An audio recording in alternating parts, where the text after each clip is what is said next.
شلال جبنة ليالي الشام. في حمام بيقول عنا ماريا، هي اسمها ماريا ولا اسمها عرايس، مع فطر وفليفله وجبنه. هاي الفليفله لازم زيت زيتون معلم، لازم تحمص الفطر، بعدين بتنزل عليه الفليف. ننزل اللحمه، طماطم، نعناعات، بدونسات، فليفليات، بصلات، ملح، فلفل اسود، هي بهارات الطاهي معلم. ساج هيك على الناعم معلم، ما بده يكون مدهنه كثير مشان ما تكش على النار. هذا معجون بالحليب، جيبه للعرايس. لحم تنزل هيك، تعطيها لحم، تعطيها لحم. شوف لا مرايه تعمل لون هيك على الوجه، يا سلام. جبنه الامريكيه، زيت زيتون ندهنها على الوجه على النار.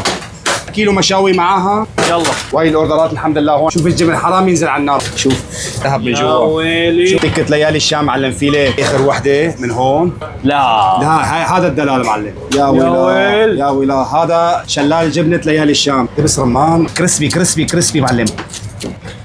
نقرته لراسي. شو اعرف شو في تحت هدول. وز يلا وز. شوف الذهب، شوف الذهب، شوف الذهب معلم. أوه. مشاوي مشكله مع رز اوزي، كبسه وفريكه. اعمل هيك، قول له بدي عرايس ابراجة بيفهم عليك. يعني تتخلط معك جبنه على حمص على دبس رمان. بسم الله الرحمن الرحيم.